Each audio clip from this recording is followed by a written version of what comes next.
And now we are calling Jony here. I could turn on a speakerphone like this if I wanted to. Hello, Steve. Hey, Jony, how you doing? I'm good. How you doing? Well, it's been 2.5 years, and I can't tell you how thrilled I am to make the first public phone call with iPhone.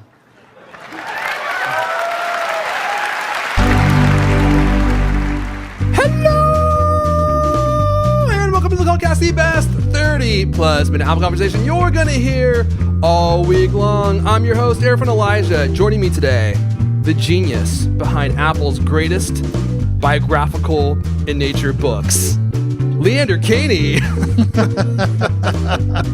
I didn't quite catch what you said. What was it? You're the genius behind Apple's greatest biographical in nature books. Okay. It's accurate, yeah? Well, yeah, biographical in nature. Yeah. You just said biographical. Biographical books. Well, are they all biographical? No. Okay, we'll see. I didn't want to give you a title that wasn't true. Right. Okay. Well, thanks for that. Yeah. You're welcome. And That's here's snappy. a title. Here's a title that's completely true. He's got all the kinds of hair a manly man should have. Buster Hine is here. Buster, Hey. how you doing? Great. I was gonna also follow that up with he might be totally hairless from the scalp down, but he's still a man in my book. But Alex isn't here. Alex Siltier Heath can't join us because Kentucky's having the worst blizzard in 30 years. So he won't be joining us today, but that's okay. We're still going to have a grand old time, as Alex would say. Has he ever said that? I'm not sure if he actually ever Sounds has. Southern. It sounds like something he would say before a party began. We have so much stuff to talk about this week. We talked a little bit about the Apple Car last week, and then right as we finished recording, we got some new news from Wall Street Journal about the type of Apple Car that Cupertino might be building. So we'll be talking a little bit more about that, and according to the Wall Street Journal, Apple's working on a minivan. So I can't, if I had asked you guys last week what kind of car Apple was working on, I don't think that would have been at the top of your list. So I want to hear what you guys think about that. We also got a huge piece from the New Yorker this week all about Jony Ive, and they were given the kind of access, Leander, I'm sure you could speak to this, that Apple never gives anyone. I mean, he was like going around with Jony Ive in his Bentley, hanging out in the design lab, eating their, like their Whole Foods nut products. You read the entire thing from front to start, I'm sure, yeah? Yeah, I did. Yeah. And it was so we're gonna be talking about who is Jony Ive, who is he really, and how has his role evolved at Apple since his humble beginnings as an Apple product designer. And luckily for us, we have Mr. Leander Caney here, who literally wrote the book on Jony Ive, the genius behind Apple's greatest products, available in fine bookstores near you and online and on Amazon. So Leander's going to fill in the gaps for us with all these great Jony Ive stories. So we'll be talking about that. And we're also going to do an all-new under review at the end. App Edition, we'll be talking about some of the apps that we're reviewing and what we like and don't like about those. So stay tuned to the end for that. Leander, do you have an app picked? Not right now.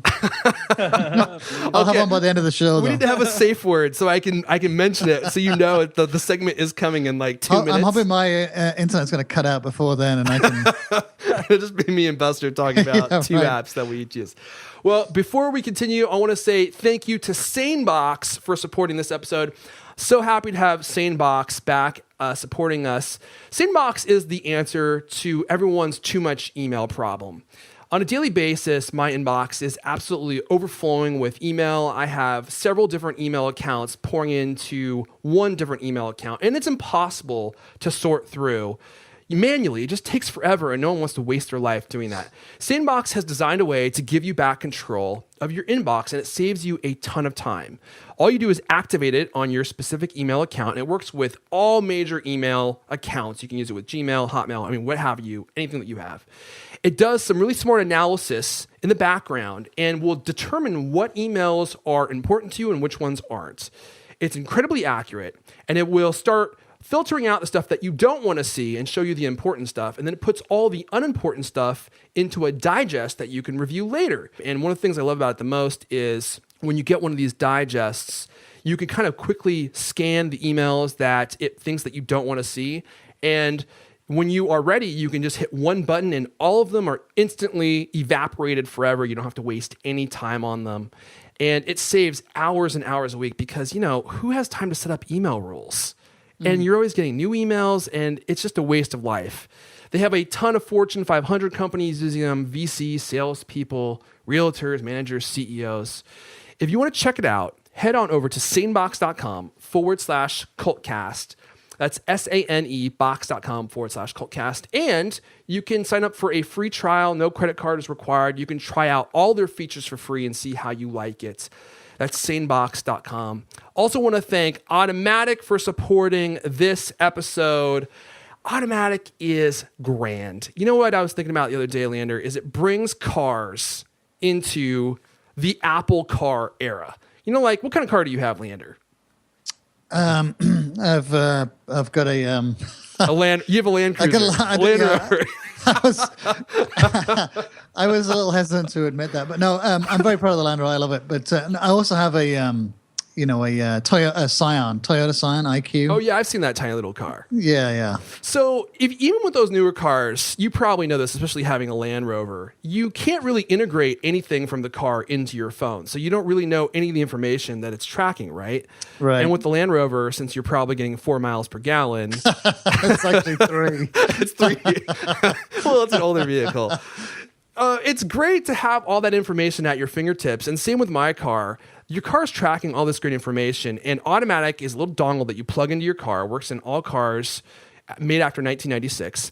And instantly, all that information that your car is tracking, like where you're going, how fast you're going, your gas mileage, all this plethora of information is available to you in Automatic's app on your iOS device, your iPad, your iPhone. And it is beautiful. So you can just scroll through a timeline and see all the different trips that you took. You can see maps of where you went.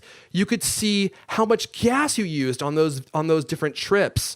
And it actually calculates how much gas you use and how much it costs you based on, real-time gas prices in your area. And not only that, but you get to find out where you're parked. So Automatic automatically tracks via the app where you parked, so you never lose your car. You can track other drivers, so younger drivers, and help them, drive more safely and make sure they aren't driving down the freeway at 175 miles an hour. There's a ton of other features too. They integrate with IFFT, if this, then that. Did I say that right, Buster? If this, they call themselves IFT now. IFT. Is how they want you to say it. Okay, yeah. that's the hip way to say it. Which opens up a whole plethora of other options for Automatic because people are building things via IFT that Automatic integrates with. So, for instance, if you want your car to log your miles to a Google Doc every time you get home, you can do that. There's all this great functionality that's constantly being developed for Automatic. And plus, on top of everything else, it helps you drive more safely because Automatic chirps at you when you brake too hard, when you accelerate too quickly, and also helps you turn off your check engine light if it comes on, and will tell you what's wrong with your car. So it saves you a lot of money. And it makes you drive more safely by being aware of your driving habits. Check it out. Go to automatic.com/cult. The Automatic link, which is what you plug into your car, sells for $100. But if you go to automatic.com/cult, you'll get one for $80. And 45-day return policy. If you don't like it, you can return it. Free shipping. That's automatic.com/cult. I want to thank Automatic for supporting this episode. Leander, let's start with the big story this week. This massive piece the New Yorker wrote on Jony Ive. First of all, let me ask you this. They were given unparalleled access to Jony Ive, to the design lab, to all the different industrial designers that Jony Ive interacts with and helps create all these Apple products that we use day in and day out. Would this kind of access been granted if Steve Jobs was still alive? I don't think so. No, definitely not. I mean, no. What am I saying? Yeah, no, absolutely not. We're witnessing the evolution of Leander's opinion here, folks. Right. Well, because I'm trying to think on previous occasions, whenever Jobs invited people, down to Apple, to reporters to hang out, it was like for a couple of days, and they'd always feed them some, sort of kind of somewhat, definitely pre-canned, story about and it was always on the eve of a product. So the one I'm thinking about is like the the G4 iMac. And they told him about how it was inspired by a sunflower in Steve Jobs' garden down in Palo Alto. And, Lev Grossman was a writer. It was done for Time, and he hung out there for like 2 days. And his basically the story they told him was this, they never, I don't think Walter Isaacson was probably the last, outsider who was allowed in the design lab. Outsiders are never allowed down there. And definitely, I don't think anyone has ever done anything so in depth about Apple. I mean, not even Isaacson, which is one thing I sort of, pointed out on the blog was that, the biggest funny about Isaacson's biography was that he never really delved into how Apple works. And this is, as I think as detailed as anyone's done so far in an official capacity. I mean, he still, there was a lot of stuff I saw. There was, he didn't really get into the nitty gritty exactly how how Apple works and how the design department works, but it definitely got that part of, about its centrality to what Apple does. And I think that's kind of to points you've made in the past. That's one of the things that's been missing from Apple's story is how central the design team is to virtually everything they do, right? Especially these days. Oh yeah, it's been true since Jobs came back. I mean, since the iMac. In fact, well, even kind of before then, but of course their work wasn't getting recognized. But I mean, this is what Jobs did. The biggest change he made structurally to Apple was to make the design department, the industrial design department, the very center of what Apple does, and the sort of the product factory. Before then, it was coming from all these different departments, mainly engineering. But they would set up committees, and it would be the worst kind of mess. And Jobs made sure that the design department was the very center of everything they did. And more so than that, I mean, there was a great quote in there from Robert Bruner, who was the guy who originally set it up. And he said that, like design in a lot of other companies is like a stripe, and it's just one in a whole series of chain of events. Mm-hmm. And at Apple, it's like a big vertical stripe that goes through everything. So everything they do, the design department's involved. And that's true, like of even servicing their products and like in the Apple stores, the Genius Bar, when they come to fixing them, all of that is figured out by the design department, the packaging. They're involved in the advertising, the marketing, the stores, it's at the very, very heart. And for sure, that is something that is not well known. I mean, like if you look at the two big books about Apple last year, Fred Vogelstein's Dogfight and Yukari Kane's book. I mean, they hardly mention Jony Ive or the Apple Studio. It all centers on Tim Cook and the CEO, and I think people think that because Tim Cook's the CEO, they're like, if Jony Ive was so important, how come he's not the CEO? And which I think sort of I've kind of wondered that before myself. Why don't you think he would go for that position? Well, because the CEO is, it's kind of the worst job in the company, and it goes away from what I mean. He's, he has, he's in the catbird seat, right? He's in the best position because he has responsibility, or they're his products or his department's products, the design studio's products, but he doesn't have to have the responsibility of making sure that that all the components are. Going to be supplied, or that that they've got the marketing people are in on the advertising campaign. He can focus on the products and development of the products without having to worry about the bigger picture, the overall running of the company. Can I back up a sec? And I wanted to ask you guys, and Buster, feel free to chime in if you have anything to say about this, is why now? Why all of a sudden is Apple, they just hired Chris Breen from Macworld, they hired Anand Shimpi from AnandTech, and now they're doing this huge piece. They're allowing the New Yorker to come in and see Apple's secret sauce. Why? What's the benefit of all this to them? And why all of a sudden start being so open? Does anyone have any thoughts? Well, Buster, what do you think? I don't. Well, I mean, I don't know. I don't really know. I think it helps the image a little bit. Boosts up like the different execs in Apple, and you saw, I thought the comments on Jeff Williams were actually kind of interesting. He seems like a cool dude who drives a Corolla. Oh yeah, the Apple vice president that drives an old, wasn't it a Camry, like a Toyota or something? Camry? And I think he made like the second most at Apple last year, like more than Tim Cook, which is just he seems like a humble dude. And then I don't know, it gave a better picture of like Apple, and also a better picture than what Walter Isaacson gave. And then also some of the secrets about the design lab, I also think like, oh, they're going to close that in like 18 months anyway. So that's not going to be a big secret anymore anyway, because it'll be gone. Well, they're moving it to the new campus, you mean? Yeah. Right, yeah. Okay, I was like, wait a second, did I miss that part in the story? Yeah. Lander, what do you think? I mean, all access to the design lab, why? Well, Jobs took it. I think he was heavily influenced by Disney, where Disney didn't want anyone to know about how they made their movies or what happened at the parks because he didn't want to destroy the magic. And so Jobs was crazy secretive. And I've talked to a lot of ex-Apple employees, and a lot of them are frustrated. I think that they've been involved in these historic products, and it's part of history.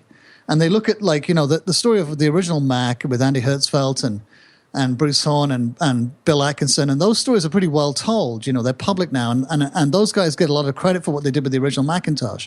But no one knows anything about all the products that were there, from the iMac almost during the Jobs era, and the iPhone and the iPad, and these have been huge impact. I mean, they've had on society and culture. Yeah. Like Susan Curry, like she's, a celebrated artist because she made icons for the Mac. Now we don't really know anybody who's done exactly all the pixel work on iOS and stuff like that. Right, absolutely, and it's frustrating, to these guys because they're completely anonymous and their work is, it's super well known, but no one knows who did it. So, plus I think there's also like this, it's part of the Tim Cook era. I think where they're being a little more open. Katie Cotton has gone, and she was very, very, controlling. And I think that this is, one of those. This is probably the first of that little more, slightly more open Apple, and that telling this kind of stuff doesn't do it any harm. It's not revealing any of their plans. It doesn't, help the competitors. And like you said, I think it sort of humanizes Apple a little more as well because it's like it's starting to tell you a little bit about the people who are involved in making these products. I found it incredibly humanizing. I mean, I didn't know anything about Jony Ive, really. Things that you've heard, things that we've talked about on this show, but the picture I got of this man as a human was really what I took away from the piece. And one of the things that I wanted to mention that they mentioned right at the very top of this piece is, Jony Ive would describe himself as deeply, deeply tired. And for whatever reason, that resonated with me, and I actually felt very sad for him. He is this guy who Apple's depending on to create all the products that allow them to exist, and he has a team of people that help him, but he feels the burden of that responsibility, and he also described himself as always anxious. And he's uncomfortable knowing that 100,000 Apple employees rely on his decision making every day. I think I was surprised how emotional and emotive he was, and what a kind man he seemed to be, and everyone who works for him really loves him. It made me have a whole different perspective on Apple, because when you think of Apple historically, for me, you think of Steve Jobs, conquer, megamaniacal.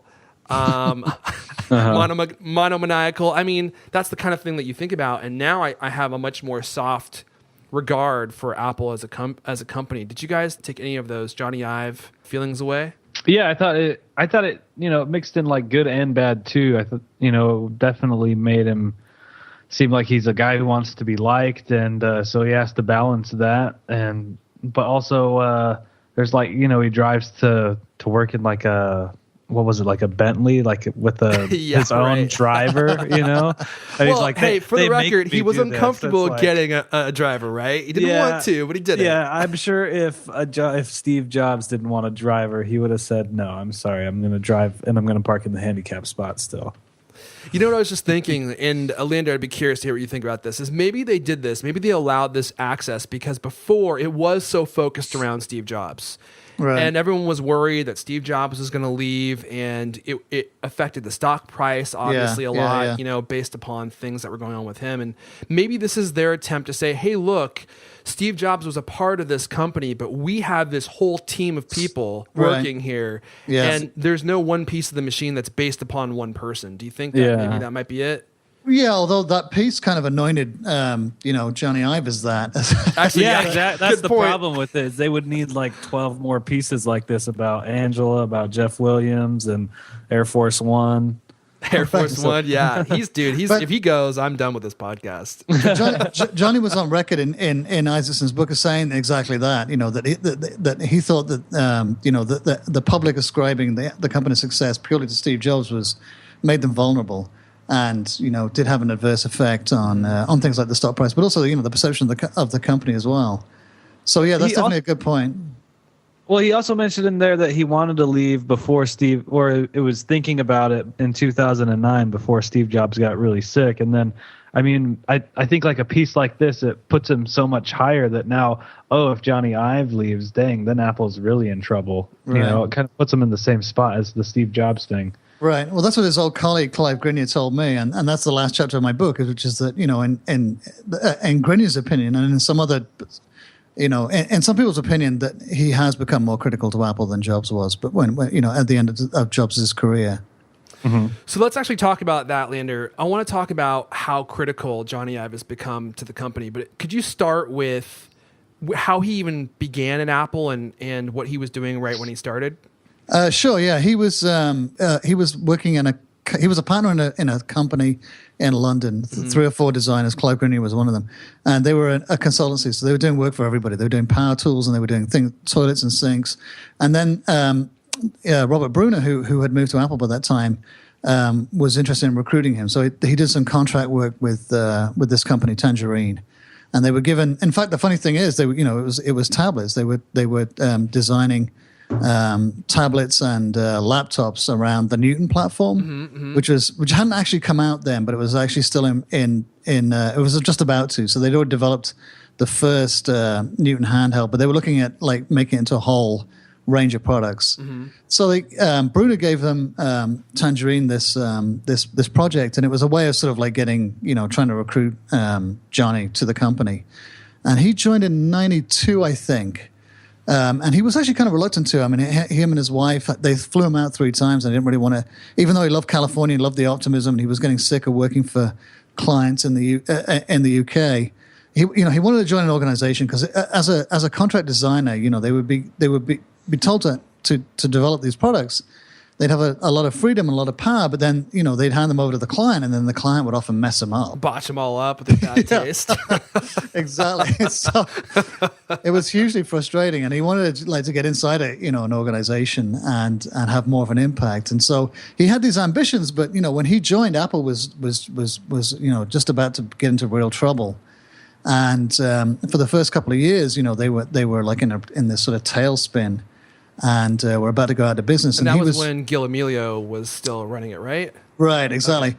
And at that point, the design studio was like it was off campus. It was in it's across the way on Valley Green Road, and that initially was kind of a good idea because Bruner, when he set it up, he wanted to run.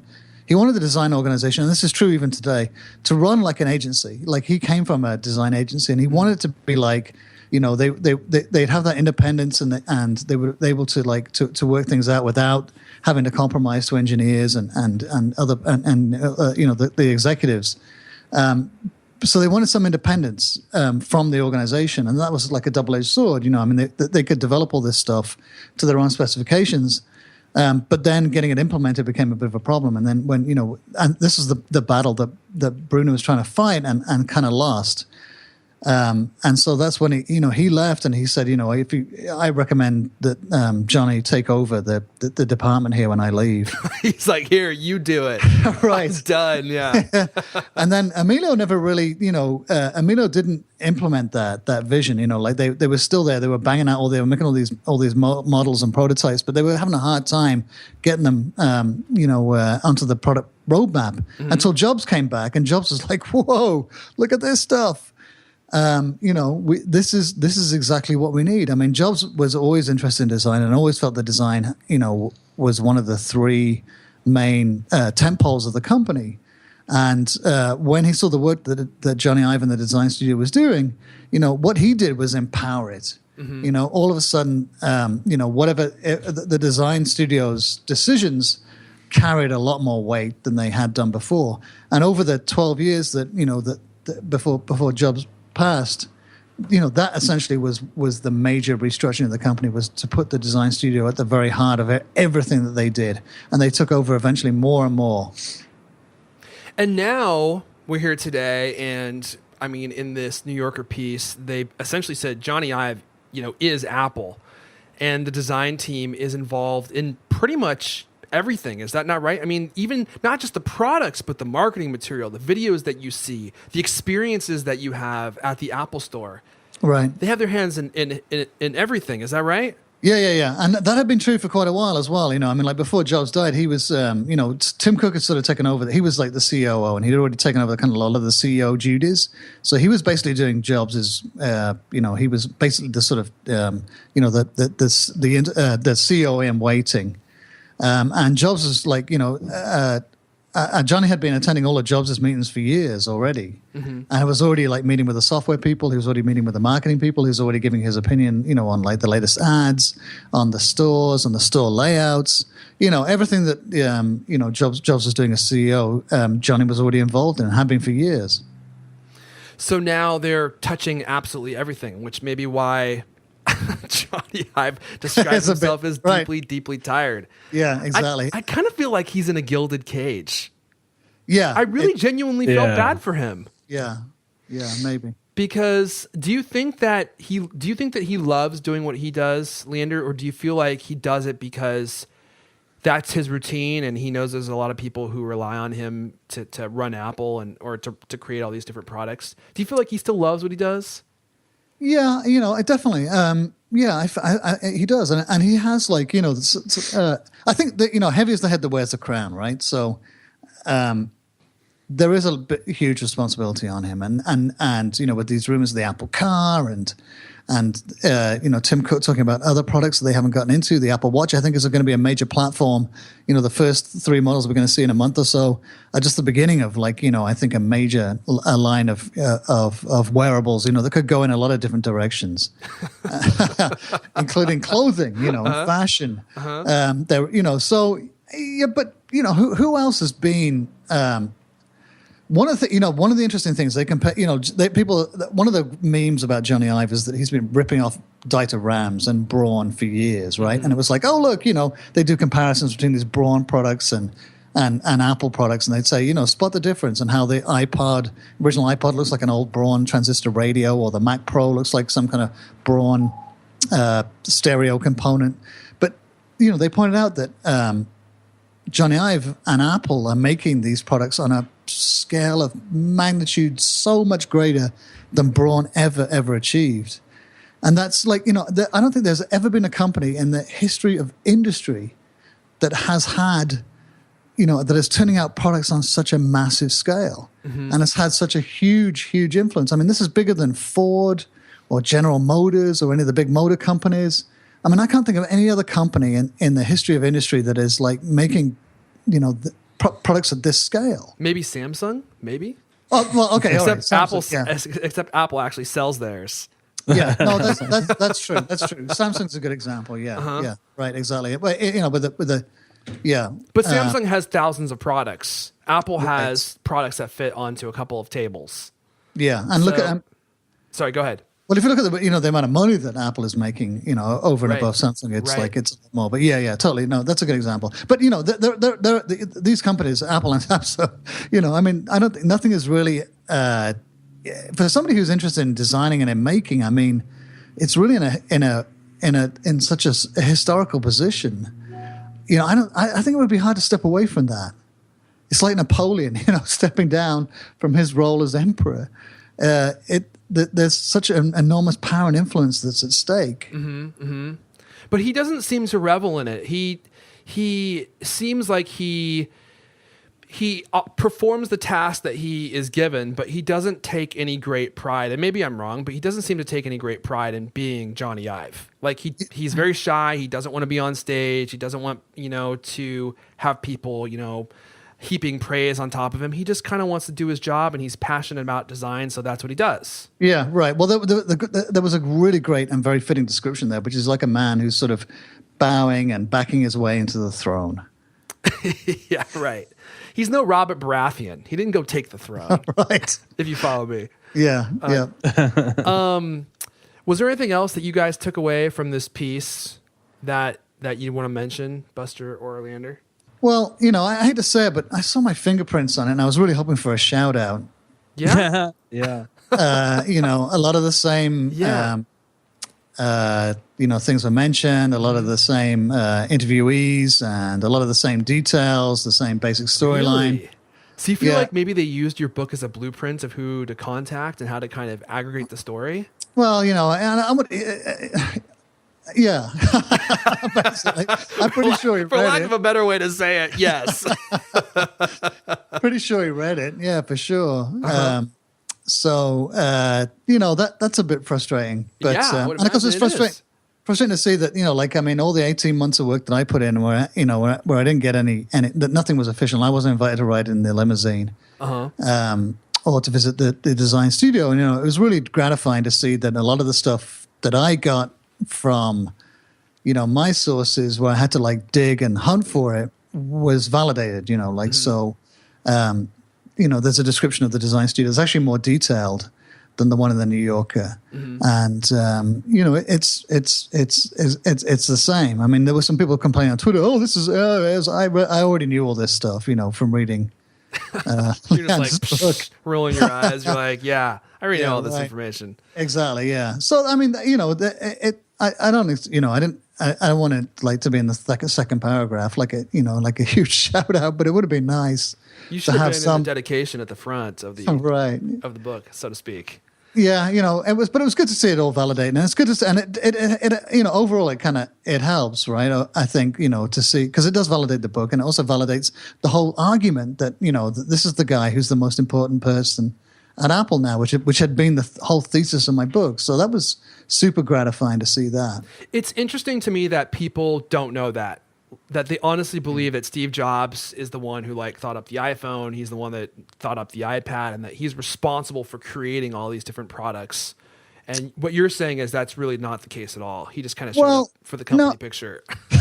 no, that's not true either. And, I just did a bunch of interviews with another Apple a guy who was very central to what they did, and I'm still trying to try to finish this up, but.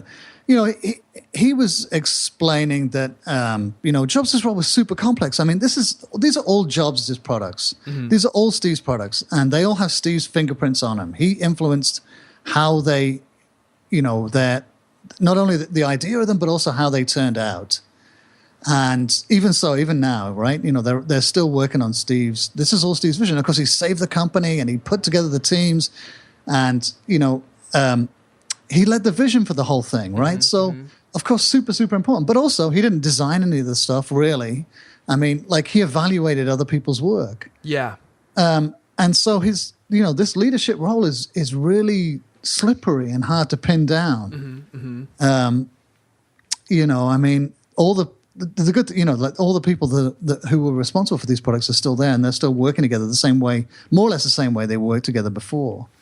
Well, to your point, the magic continues. I was thinking it was interesting that in the piece it said that they have 3 different recruiters looking for design people to join the Apple design team, and they might find one person a year. One person a year, 3 different recruiters, right? Yeah. The team is very tight knit, and Leander, you've said this before on this show. They go on vacations together, they work together, they hang out together, and then also only 2 designers have left in the last 15 years, and one of them was due to illness. So for the most part, as you just said, all those people that have been working on all those projects for all this time actually all still work together. Can you imagine working with the same design team for 15 years? They must be able to finish each other's sentences. Right. And I think they do. There's no way you could fart in that lab without someone knowing who it was. There's just no way. Well, they don't even talk anymore. They just look at each other and they nod, and then someone rolls an eye. Right. Yeah. One last note about this piece, and if you haven't read it, we'll link to it in the show notes. It's really super long, but so well written. Very, very interesting read. It may take you a half hour to an hour to get 17,000 words, which is my book was 85, I think. Oh, really? Jeez. So it's like a quarter of it. Yeah. Yeah, it's very, very long. Your cursor, your little scrolling cursor on the right side of your Mac, it's going to be like a little tiny dot as you scroll through this thing. I started reading at about 7 a.m. and then I had to before I came to work, and I'm like, I'll go to work as soon as I finish. I didn't get to work till about 10:30.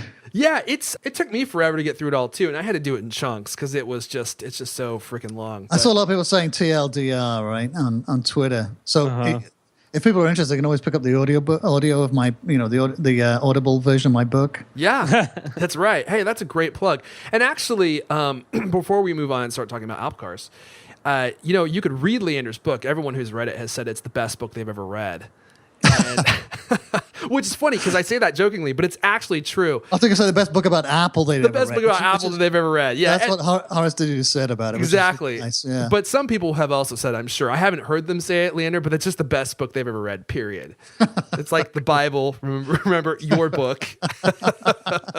So you can get it on Amazon. You can get it anywhere books are sold. And they also have it on Audible, which if you go to Audible, just go to audiblepodcast.com/cultcast, and you can actually get the book for free, which is far less than its cost would be otherwise. So before we move on, because I do want to talk about the Apple car, aka the Apple minivan, and I want to hear your thoughts on it, but I do want to thank VeryDesk for supporting this episode, and not just for supporting this episode, but for helping me have rock hard glutes. Can you guys hear that? Oh, Guess what I'm knocking on? That's the sound of your glutes talking. That's because VeryDesk makes a portable standing desk that you can put on any desk that you use.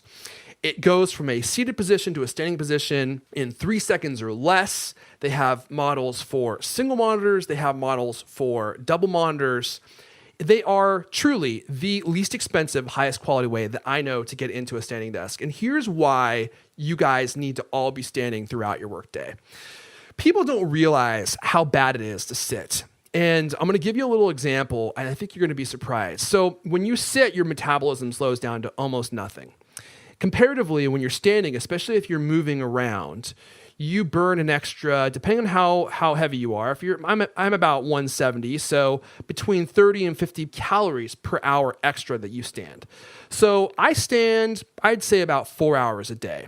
So that's about 200 calories a day. Do you know how many calories you burn on a 30-minute run on average, Leander? Just take a guess. 600. Buster, any guesses? Like 450. You burn probably, if you're about my weight, you would burn probably about 275. No. So when you stand for about 4 hours a day, and if you do a little movement throughout the day, you're going to burn almost as much as if you went running for every day that you do that. Multiply that times a week, you've burned 1,400 calories. Guess how many calories are in a pound? 1,600. It is a fantastic way to lose weight, to stay trim. It keeps your metabolism high, and it's like doing exercise throughout your day without you actually having to do anything. It's the ultimate exercise hack, because you're going to be burning calories by doing absolutely nothing more than you would normally do. That's why I love having a standing desk, and I think that once you get used to it, you're going to love it too. And that's why you need one that goes from a seated to a standing position very easily, because you're going to get tired as you stand. You need to go down and up easily. VeryDesk makes that easy. Check them out, verydesk.com. They have models that start at just $275. They ship fully assembled to you straight to your door. I think you're really going to feel a lot better if you get up off your arse. And then you can be like me, where when you knock on your glutes, that's the sound that you hear. And guess what? Everyone wants rock hard glutes. Even people that say that they don't, they do. Sooner or later, you'll be bending rebar with your glutes just like me. I want to thank VeryDesk for supporting this episode. Okay, guys, let's move on to, we're running a little low on time, but let's talk about the Apple Car, and then we'll wrap up with Under Review App Edition. So we talked about Apple Car the last two episodes, and last episode, right after we finished, as I mentioned, Wall Street Journal came out and said that Apple is indeed working on an Apple Car, and what could only have been Tim Cook's idea, it's going to be a minivan. Leander, how do you feel about driving an Apple-branded electric minivan? Well, if it's anything like my old Nissan Quest, our old Nissan Quest, which is the minivan that we had you for years. had one. Oh, okay. Yeah, Did you guys get rid of that? We did. We just donated it. Oh. It finally died. That That thing was a blast to drive. It was really fast. It would really take off. Just imagine if it had an electric motor. You could do like 0 to 60 in 3 seconds in that thing. All your kids would be like screaming in the back. It'd be great. Yep, great sound system. Had a DVD. I love that vehicle. I thought it was awesome. Okay, but seriously, a minivan, an Apple minivan. If I had asked you guys that last week, you would have laughed in my face. Right. Well, it's preposterous. I doubt they're doing a minivan. If they are, it's got to be prototype stages. I mean, it's not going to come out in like the next year or anything like that. So I just doubt that they're making a minivan for real. So you think that maybe the minivan is some type of prototype, but it's going to evolve into something different? Maybe, yeah, possibly. Okay. I mean, all of Apple's products do. All of the prototypes, that you see of like the iPad and the iPhone, they were, very different from the end product. Well, according to the Wall Street Journal, the project is called Project Titan. They have about, a few hundred people working on it, but they have charged Vice President Steve Zadesky to lead the group that's building the car, and he has been given permission to create a 1,000-person team and poach employees from different parts of the company. Well, you know what that sounds like? What? That's exactly like the iPhone project. Yeah. When the iPhone project got off the ground. Mm-hmm. Where Scott Forstall was given permission to poach anybody from inside the company, and they put together a team. I guess it was several hundred people, and the guy that's headed up is he's in what they call product development, which is actually engineering. It's like figuring out how to make the products. So they work close hand in hand with the industrial design department, and they're the sort of people they're the people who work most closely with the industrial design department to figure out how the prototypes are actually made, how to manufacture these things, what components they're going to use and how they're put together. So if this is true, then the project is they're exploring, how to make it. Mm-hmm. It's gone beyond the industrial design, the prototype stage. It's gone beyond, like the point where they're trying to figure out what the product is. Now they're trying to figure out how to make it. So you're saying essentially they've decided they're going to make it. Now they're just trying to figure out how. Right. And it'll be 2 or 3 years, if it's anything like an iPhone or an iPad. But yeah, so that's a huge deal. I mean, because all of the development work, there hasn't been any rumors, any leaks, nothing. Exactly. We haven't heard now. a peep until all of a sudden. I mean, in the last 2 weeks, all of a sudden, oh my gosh, Apple's probably working on a car. Yeah, right. But the rumors are all over the place. Like, those minivans. Those are mapping cars. Those are mapping vehicles. Yeah. They're not self-driving cars. I don't know, Leander. No, well, I mean, it's downward-facing cameras. We've seen them everywhere. That's the thing, is it makes more sense for them to be testing be doing a mapping vehicle in Brooklyn and San Francisco and Hawaii and Phoenix. They wouldn't be testing like their self-driving car like all over those places, I don't think. Right, especially because some of those states don't even have statutes, right, for self-driving cars. Uh-huh. Mm-hmm. Right. So yeah, exactly, and and they would be. They don't have a license here in the states that they do. So the DMV, they haven't been licensed in California to test self-driving cars, and there's actually a public database you could look at to see that. So, anyway, they might be doing mapping for self-driving cars, because that same data could be used to, for a self-driving vehicle. Mm-hmm. Mm-hmm. But they're probably mapping those ones. But anyway, yeah, that's probably where the minivan thing comes from. I mean, they're all over the place, though. And then, like they can do an EV, or it's going to be self-driving, or, it's like very unclear exactly what they are going to do. Is there any doubt in your mind? Well, this is a 2-part question, Professor Caney. Is there any doubt in your mind that Apple's building a car? Well, yeah. That we will see on the market? Yeah, there's doubt. Okay. But it's also really intriguing. Yeah. And it's really intriguing. And I think, it is the kind of thing that Apple would do. Mm-hmm. I mean, it's the world's biggest, product segment by revenue. And it seems ripe for disruption, doesn't it? Oh, man, yeah, right. Yeah, and I think like Buster pointed out, in a quote in a story that he published last week was, people said the same thing about Apple getting into the cell phone business. Oh, they don't make cell phones. They're a computer maker. They said, I mean, because there's all kinds of stuff with testing them, even with cell phones. Apple had to build like those huge buildings for the signal stuff and everything. So they're going to have to, invest in testing grounds for the car. I don't know. I think it's a crazy ambitious project, but it'll be awesome if they pull it off. Well, yeah, but Tesla pulled it off because, I mean, Tesla was really, Right. I mean, Tesla's basically a design and marketing firm, just like sort of, like Apple. They outsourced the manufacturing. And what they had was like, they didn't have a dealer network. I mean, they set up like stores, actually with the next Apple executives, their own stores. So, they could really shake up the whole auto industry, although there were definitely a whole bunch of challenges too. Isn't Jony Ive working with Angela Ahrendts on redesigning Apple Store retail space? Yeah, they're going to Apple Watch. They're going to be put up. They're going to have them up at the mall with a whole bunch of balloons and those creatures that like go up and down. Oh yeah, the windsock blowers. creatures, Yeah, and all the hoods are going to be up with a sign that says SALE. Under new management. right. Yeah. And then, exactly. And then all the geniuses are going to be like these really tough big guys who like really pressure you into getting some extra insurance. And the Apple car you're looking at is going to be low mileage. He's going to be, look, I swear, it was driven by a grandma. She barely used it. And you look great in this car. You want to go for a drive? Right, totally. That's what she's doing. That's what she's known for. So, second part of the question, if Apple does end up releasing a car, is there any doubt in your mind it will be electric?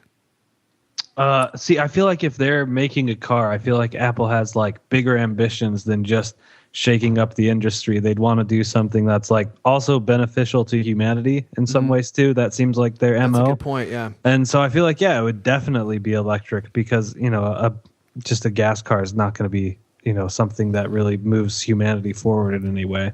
Kind of off topic. Have you guys heard about this home battery that Tesla is trying to develop? Yeah, it sounds awesome. Buster, do you know enough to tell us about it? Yeah, I mean, one of the big problems, like here in Arizona, we've talked about it before, that, the solar industry would be great because we have more sun than anybody. But because of like the grid, the utility companies have made it more problematic and not worth it because, there's like, you're still sharing the grid. So Tesla's proposal to shake all of that up is to build a giant battery for your house so that, when you have extra energy, you just store it in that instead of sending it back off to the grid to your utility company, and you save it for yourself to be used, whenever you need it. It's kind of genius, isn't it? Let me paint you a it's picture of that brilliant. Yeah. titillated me. So you have Tesla that has their primary technology, and one of the things they're working on is the battery technology, right? I mean, that's what they really need to master in order for their cars to go long range and be inexpensive enough for normal consumers. So now they take that battery technology, they build it into your house, and Elon Musk also is part of the board of Solar City, who makes solar panels. And from what I've heard, they're very inexpensive. In fact, they'll lease you solar panels for less than you pay for electricity and gas each month to, power your home. So you have these solar panels on top of your house. They charge a huge battery that you have in your house, which powers your house. And not only that, but you can use the battery or the solar panels to charge your Apple car that sits out in your driveway. And now you're totally power independent. You could put your house literally anywhere, right? Because if you don't need electricity, connected to the grid, then you could literally be off in the forest. Buster, this is going to be perfect for you. I know, right? You just put an RV with a bunch of solar panels and get going. You've always wanted to be a hermit. Now you can have cable and satellite TV and all that great stuff as you're being a hermit in the middle of nowhere. I mean, it is awesome, yeah. Well, Lena, people are what already were you talking about. Well, you could use your car as one of these storage units. You can. You can use It's already got a Leaf to bank do of that. batteries. Yeah. So if you hook it up into your system at home, you could possibly use that as a backup or even as a storage system if you're not out driving it, of course. But yeah, like one of the things the people that hasn't really been talked about much is like I think car ownership is changing a lot, and a lot of young people, especially in cities like San Francisco, just aren't getting cars anymore. Mm-hmm. I think car ownership is down, right, quite significantly. Right. Yeah, and I don't want to buy a new car, that's for sure. Right. I mean, but it's very. I find it. People are talking about ride sharing and Uber, and if Apple's going to get into electric car, maybe they would take those things into account. That the ownership model of it, like where everyone has to have their own vehicle. Maybe they're looking at some other stuff. Yeah, but it's kind of hard to imagine, right? Yeah. Why? Well, Why do you think that's difficult? Just because, I mean, look at, like Apple is the sort of quintessential personal device manufacturer, right? With, ever more so with the iPod and the iPhone and the Apple Watch. I mean, you can't imagine sharing your Apple Watch with anybody else. Right. You're not going to buy a $50,000 Apple car and lease it out with friends. Yeah, right. Or the neighborhood, or even they're going to build fleets of these things for companies like Uber. It's hard to imagine them really changing that model. But I don't know. I mean, there's definitely these kind of things are afoot, right? And, in a lot of cities, I mean, it doesn't make any sense to have a car. You just join a scheme like Zipcar or if you want to get a car away for the weekend and there's Uber everywhere. Yeah, if you live in a big city especially. Alrighty, well, I just wanted to paint that vision for you guys because it gets me excited, and it does seem like Apple is almost certainly going to release a car. They're certainly working on one, it seems like, but whether or not they'll actually release it is the question, because they're always working on new stuff and investigating new technologies, and they have multiple prototypes for all these different things that they're working on, so maybe we won't ever see a car. It could end up being like some of the other things we talked about on this show, like sapphire crystal glass iPhone displays. We talked about for 12 months straight and then completely evaporated. Let's move on to the last segment of this show. Let's talk about the apps that we are currently using. And this is great. We're doing an all new under review, and we can talk about things that we like and things that we don't like. So you can feel free to hate on some apps if you want, Buster. Does anyone want to go first? Yeah, I'll go first. Okay, Buster, what you got? Yeah, I actually got a cool new app for photography people. It's called Darkroom. I've heard of this. Yeah, it's basically kind of like Lightroom on your iPhone, and it gives you a quick editor. What's nice about it is you don't have to import all of your photos; like all of them are right there, and you can quickly edit them. You can do a lot of it's non-destructive editing, so you can just go back if you did something that's wrong. But like the best feature is like the curves. Like you would use in Lightroom, so that you can, create your own filters to like adjust the tone exactly the way you want. Mm-hmm. And so you can do like the RGB channel, or you can do it individually by the red, green, or blue hues. And then you can apply that filter to like any picture and that you want in your camera roll too. So it's very powerful, but also pretty super simple to use at the same time. Is this a new app? It just came out, I think, this week or maybe last week. I thought it's been out for months. Okay. Yeah. How much does it cost? It's free, but to use the curve feature, you got to pay $199. Okay, so or $299, and then you pay more to use the features that you may or may not want to use. Okay. Yeah. Leander, have you come up with something yet, or do you need a few more moments? Does it have to be just an app, or can it be an app with a hardware component? I mean, if it has hardware that includes an app, sure. So I've been testing these Avia Bluetooth LED bulbs from Elgato. Mm-hmm. And it was funny because they sent it in to us, and it was sitting around the office for months. Like no one was really interested to touch this thing, because I thought of all the, like if you look at home automation and smart homes and like, light bulbs that change color really was like, way down on my list of things that I wanted to do. Yeah, really? Because those actually excite me. Well, do they do? Well, they excite a lot of people because, I mean, after I looked into it, like the Philips Hue system, is like, I think one of the best-selling accessories at the Apple Store. Wow. And after I installed it, I was like, oh, my God, this thing is great. It's absolutely fantastic, because the lights we have, like, in the living room, it's when you turn it on, it's like being inside a photocopier, right? It's like a huge blast of white light and I can't, I don't really like it because it's too bright. But then as soon as you put this thing in and you can change, all these different moods, you can put on this flickering effect. So it's like being at a big cozy fire in your living room, and it's sort of flickering above, or you can have a Northern Lights effect. So it's like the aurora borealis. So it's kind of like pulsing and stuff? Yeah, well, that's actually really cool. It's very subtle. It's very subtle. So they're actually really nice. And I was like, oh my God. So I went and I bought 10 of them. And I'm going to put them, they haven't arrived yet, but I'm going to put them all around the house. This is like, this totally changes the whole place, right? Because, like it's really great it's super easy to turn the lights down, turn them up, change the lighting for the living room. I really got a kick out of it. And I really like the hard thing to pin down is what an effect it has on, your mood and Oh, totally. Yeah, majorly. Yeah, so I didn't really realize that until I'd had them for a little while. Like I found it a lot more calming and a lot more. I felt more comfortable in the house. Strange things that are a little difficult to put. You have to sort of think about it in retrospect to realize that you had those feelings. Like you didn't realize, I mean? Yeah, absolutely. So you didn't even realize there was a problem until you switched, and you're like, "Wow, I feel much better now." Right. It kind of like sets the lighting stage in your home, and you feel more relaxed or calm or whatever. Yeah. And so actually, it seems trivial, but it's actually had the biggest effect. It's really is a big effect. I'm really surprised by that.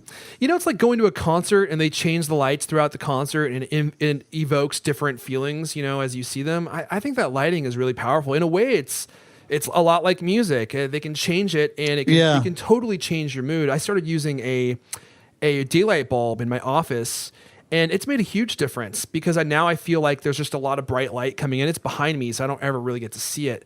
But it's definitely elevated my mood. And I like That's having funny. What? Yeah. Well, because coming from England, I know exactly what you're talking about. I mean, because it rains so much and it's always overcast and gloomy. And, Right. Exactly. There was a lot of talk in the UK about SAD, seasonal affective disorder. Yeah. And how people get the blues, and that's funny. When I was leaving, they were just starting to do that kind of thing, like change the lighting. But yeah, I can totally relate to that. And were you like, oh, bollocks? Well, my cue is sunshine. go down the pub and sink about 12 pints of beer. That's exactly. That might be why, because you're like, you haven't seen the sun in 9 months. Yeah. Well, that's why there's so much heavy drinking in all the Scandinavian countries. I mean, it's either that or you kill yourself.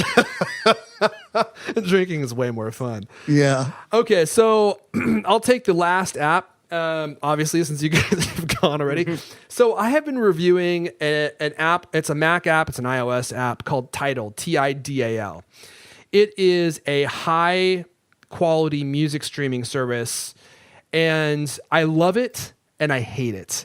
Didn't Jay-Z just buy this? Jay-Z app? just purchased it. Yeah. So he bought the company, and I hope he makes improvements. So from an audio perspective, it's absolutely the most amazing audio that I've ever streamed. It's incredible. It's CD quality sound. It sounds unbelievable, and I have it running through this Marantz HD DAC1 amplifier that I'm reviewing.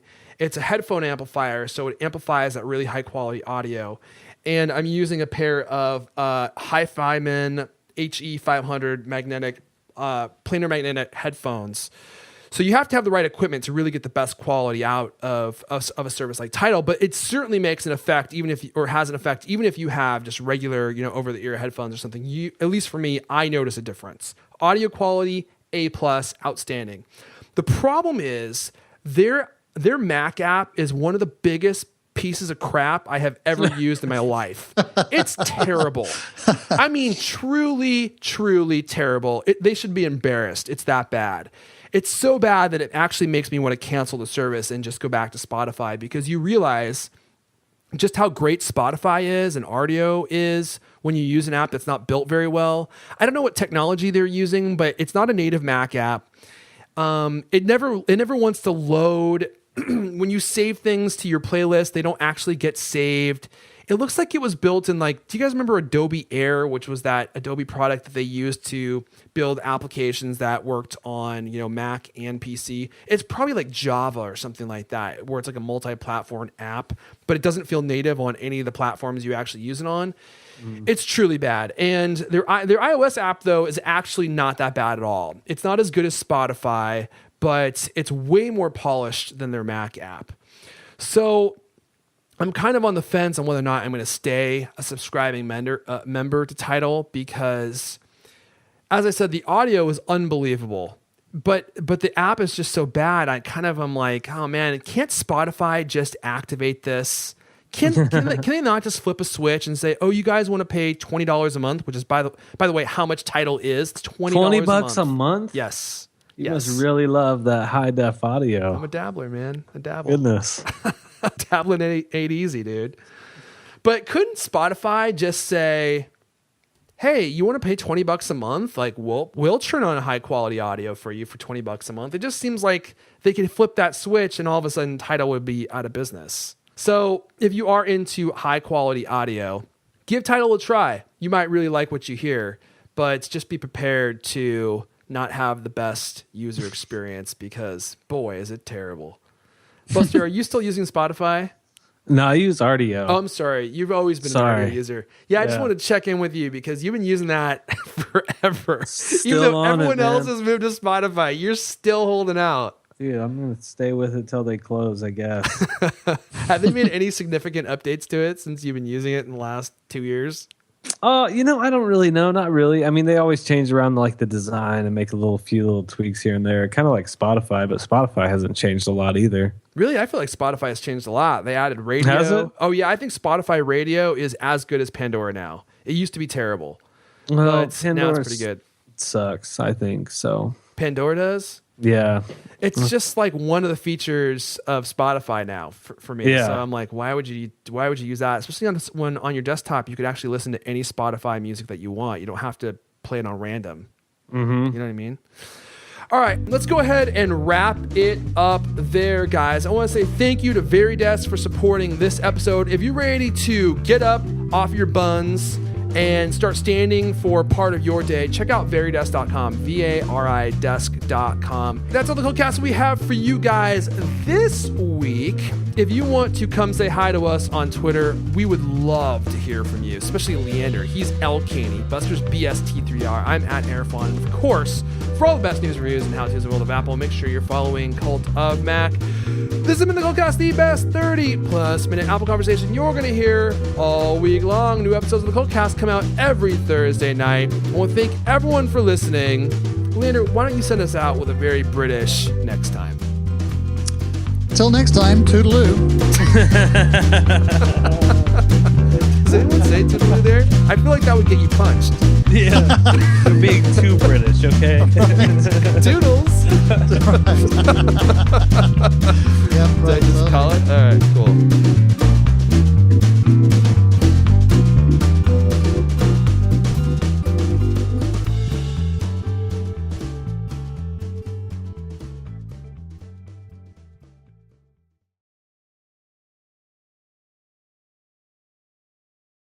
Whoopsie. I hit the wrong stop button. Yeah. Were you guys just sitting there twiddling your thumbs? Well, yeah. Alex just told me he was going to come. Hey, Hey, what happened? sorry, the blizzard has taken like all the internet out in my neighborhood. and I Oh, think Buster called it. We just started getting it back today, and I think I finally got it working. You're having blizzard conditions in Kentucky? Oh yeah, it's like 2 feet of snow. Wow. Yeah. Do you guys normally get snow Yeah. out there? No, it's the worst it's been in like 30 years. It's going to get to negative 20 tonight. Oh my gosh. That's Yeah, it's terrible. miserable. Are you calling us on your computer, Alex, or on your phone? On my computer. Okay. And is the router still in your room as it was last time? Yeah, it's the best it's going to get. So Okay. if it's bad, let me know. Yeah.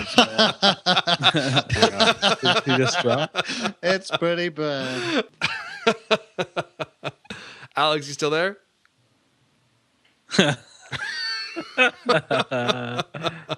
Y'all just go on without me. Okay. Let's be honest. That's the way we prefer it.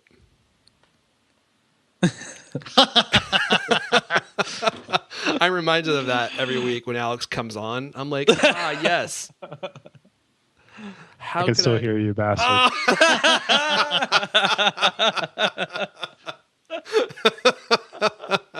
I thought I hung up on him. Whoops.